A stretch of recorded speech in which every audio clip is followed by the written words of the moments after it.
ఊరుకవే, ఊరికంతా శుభ్రంగా పోయి ముఖం తెల్లగా వచ్చేయదు. నీళ్ళు పోసేస్తున్నాను.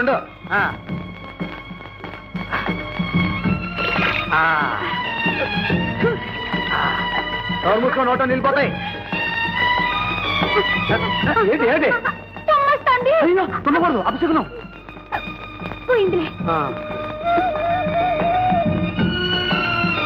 నాకు 2 జల్లు ఏం బాగలేవు. 2 జల్లే ఇప్పుడు పాసనం.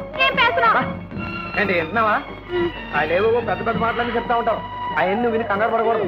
జాగ్రత్తగా విని అర్థం చేసుకుంటే సులభంగా అర్థమైపోతుంది. ఏంటది? ఏ కరవు అది తీసుకో, అలవాటు అయిపోద్ది. తీసుకో తీసుకో. అది అప్పుడేమో అది ఏం చెప్పావు నువ్వు జాగ్రత్తగా విని. ఏం చెప్పటం పరిగినాడు ఇట్ట అంతే. అత్తడి మాత్రం బ్రహ్మాండంగా ఉందమ్మా. నమస్కారం మాస్టర్. ఎవరు? ఏమిటే సీతాలు, ఈ వేషం ఏమిటి, ఈ పౌడర్ ఏమిటి? నువ్వేగా రాసింది. కాస్తే రాసావు గాని ఇలాగా నువ్వు రా లోపలికి. అవును, పెళ్లి కూతుర్లా ముస్తాబయ్యావు, ఏమిటి విశేషం? అలాగా అయితే మన సీతాలు మంచి యోగ జాతకురాలన్నమాట. కానండి, దాని మాటే కొంచెం తిరగాసండి. నాలిక మామందం. నాకు తెలుసు ఇలాగే. అందుకని మీరు ఆ నాలికని కొంచెం గట్టిపర. ఏమంటున్నావురా? మీరు ఆ నాలికని కొంచెం చిత్రికి పట్టేసి మంచి మంచి అస్త్రాలు భాష నేర్పేశారంటే మీ పేరు చెప్పుకుంటాను. తిన్నానమ్మా, మనవాడు ఇప్పుడే గంట కొట్టాడు.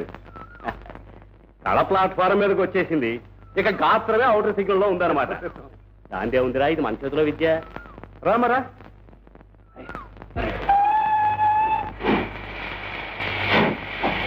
మంచి పాటలు నేర్పు నాన్న. అలాగేనమ్మా, అలాగే. ఏది మహాభారతంలో ఏమిటి? మహాభారతంలో డీజిల్ ఇంజన్ లాంటి పద్యం ఒకటి చెప్తాను.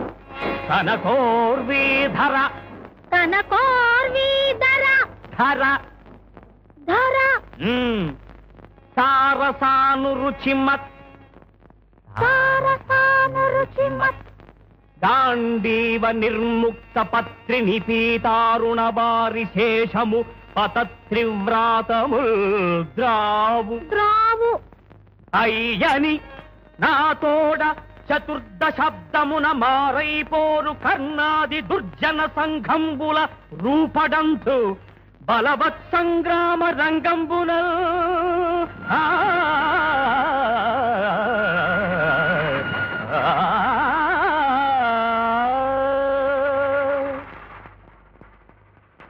భయపడి పారిపోయారు నాన్న.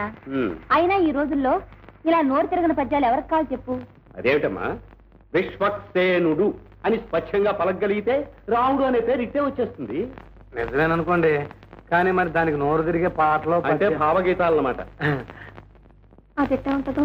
భావగీతాలు అంటే భావం మీద పాటలే, తేలికనే ఉంటాయి.